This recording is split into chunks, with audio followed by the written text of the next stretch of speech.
Hey yo! So I just got off stream where I hosted my live watch party of this year's BET Awards. Much love again to everybody who pulled up and watched with me, and a special shout out to TikTok and for not sniping my stream. 2 years strong, baby. In my opinion, I thought this year's show was solid. I'd even go as far as to say that this was just as good as, if not better than last year's. And last year's was also pretty solid, in my opinion. Save for a few moments, but we'll get to that a little bit in this video. But instead of doing a review, I kind of just wanted to talk about the performances for a second. Or rather, I wanted to rank the performances and maybe talk a little bit about them as they come up. So here's my power ranking of all the performances from this year's BET Awards. Disclaimer, this is all my opinion, so if you don't agree with me, make your own list, respectfully. At number 1, we got the Usher tribute. Everybody who was involved in this tribute did exactly what they needed to do, which was deliver vocals and performance energy. And I feel like every artist selected to do this tribute made sense to me. Now, there was a bit of contention in my stream chat over why it was mostly women that were selected to do this tribute to Usher. Like, yeah, they could have called Chris Brown. Yeah, they could have called Omarion. Yeah, they could have called Mario. Yeah, they could have called. But my response to that is, 1, it really shouldn't matter. And number 2, a lot of those artists that were selected are all young,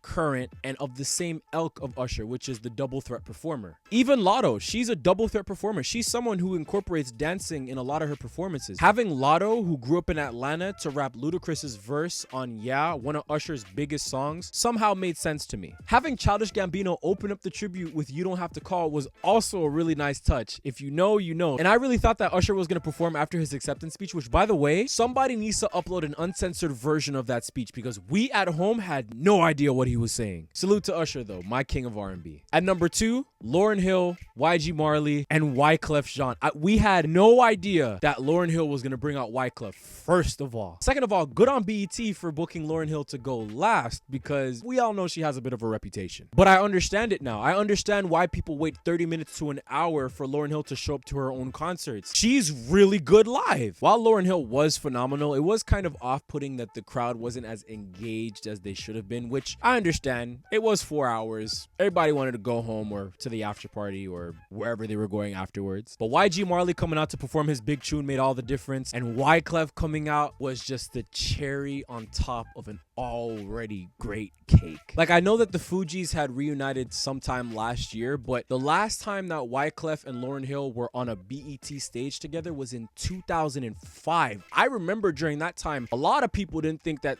that was ever gonna happen. Even last year with the Fugees reuniting, nobody thought that that was gonna happen. But alas, we were wrong, and it was incredible to see. Number 3, Victoria Monet. Listen, before Lauryn Hill performed, before the Usher medley, I really had Victoria Monet at number 1 on this ranking. As someone who has been following Victoria Monet's career since 2014, I have to say that I am very much proud of how far her career has progressed from being a songwriter to now being the moment. Last year, I think she was just on the pre-show. This year, she was on the main stage, and she showed exactly why she deserved to be on the main stage. The vocals, the performance energy, the dance moves, the costume changes, the artistic direction. She finally got a headset to perform with. This year has really just been incredible for her, and I'm so happy to see it. Number 4, Will Smith, Friday, Sunday Service Choir, and Kirk Franklin. Now, as you can tell by my outfit, I'm a big Will Smith guy. And when it was announced that he was going to be performing at this year's BET Awards, I was hella excited. Then when he announced that he was dropping a new song, I was over the moon excited. And tonight, he performed that new song and really just kind of showed America that y'all need to get over that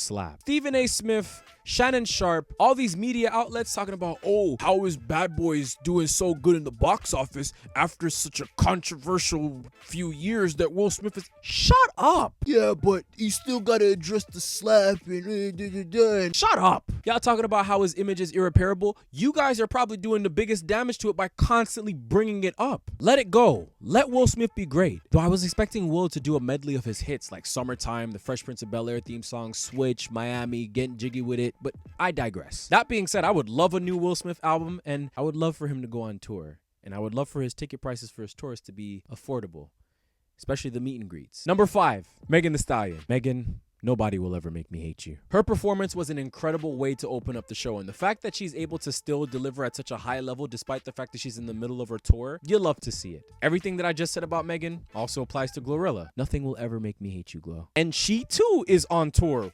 with Megan. So the fact that she was able to deliver at the level that she delivered at, you love to see it. I didn't want to leave this performance off of this list, but number 7, Van Van and Eris, that was such an adorable performance. Number 8, Shabuzi, who also brought out J-Quan to perform Tipsy. You know what was crazy? Right after he brought out J-Quan to perform Tipsy, BET was like, we're not done with y'all yet. And they brought out the cast of A Different World to present Best New Artist. So imagine me marking out because J-Quan comes out to perform my favorite 2000s one-hit wonder, and then right after that marking out because the cast of A Different World is at the BET Awards. Number 9, Taraji P. Henson performing her rendition of Not Like Us, because why not include it? Number 10, Tanner Adele on the Fisher-Price Nissan Next Up stage. She showed us exactly why she was featured on Beyonce's Cowboy Carter. Number 11, Tyla, Skillabang, and Gunna. Now I need you to understand, the reason why Tyla is so low on this list, despite the fact that she is an incredible performer, is that, in all honesty, there were no bad performances tonight. Even the performances that I'm gonna list after Tyla were not bad. Do I wish she had not just performed Jump? Like, she could have also included Art or Truth or Dare in a medley? Perhaps. Is it because I'm not necessarily a big fan of the song Jump? Maybe. Number 12, Sexy Red. Now, Sexy Red was not that bad. I was expecting her voice to crack at the beginning when she hit that note for You My Everything. And listen, I know a lot of people may have negative things to say about Sexy Red. There are some people who don't really like Sexy Red. Her music is fun. Just have fun. Is having fun in music not allowed? Everything gotta be so serious all the time? Lighten the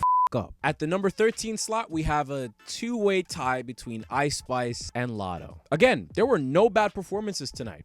I thought their performances were pretty good. But the reason why I have them both tied at the same slot is because, in all honesty, last year their performances were better than this year's. And finally, number 14, Doechii. And the only reason for that is because her performance wasn't live, it wasn't on stage, it was like a pre-recorded thing for like the Sprite Limelight ad or whatever, and they cut it. They didn't even air the whole thing, which is crazy because last year she was on the main stage. She gave a pretty good performance. She brought out Trillville. It was iconic. So yeah, that was pretty much this year's BET Awards. Now in closing, I have 2 takeaways that I want to share with you regarding this year's BET Awards. The first takeaway is sort of an observation from even last year's BET Awards show, and that is that the women in music are dominating. And all power to them. I absolutely support it. And my second takeaway, which sort of seemed to hit me while I was recording this video, is that the trophies have honestly never really been the reasons why we watch these award shows. Like, okay, yeah, we watch certain award shows for the trophies, like the Grammys, the Oscars, the Emmys, the Golden Globes, maybe even the NAACP awards. But a lot of the award shows like the VMAs, the Billboard Awards, the American Music Awards, we really don't watch those for the trophies. We watch them for the performances. Like, if I asked you who won Song of the Year or Best New Artist at the 2001 VMAs, you probably won't give me an answer off top, but you'll definitely remember Britney Spears' performance where she had the snake on her shoulders. That also rings true for the BET Awards. And in all honesty, I don't think we care as much, because at the BET Awards, there's more of an emphasis on the celebration and the appreciation of Black culture and entertainment. And there's no better way of doing so than by showcasing the talent and the artistic vision through these performances. But don't get it twisted. Handing out those trophies to those who would otherwise be overlooked at other award shows like the Grammys or the Oscars or the Emmys or the Tonys or even the VMAs is still important. It's just not the star of the show. And to me, this realization is why I always like to watch the BET Awards every year. Because at the end of the day, the BET Awards is always a fun watch, whether or not the show was good that year or bad that year. There's always room for improvement. There's always room to make the show better. There's always room to make the show more prestigious. But what matters to me the most is tuning in, celebrating the culture, watching great performances, and resting my head knowing that somebody Black took home a trophy. Congratulations to those who won. Again, much love to everybody who pulled up to my stream to watch the show with me. And if I play my cards right, maybe next year I'll be at the BET Awards to experience all of this firsthand. Also, I don't know about you guys, but it was kind of wild of them to sneak OJ Simpson in that in memoriam package.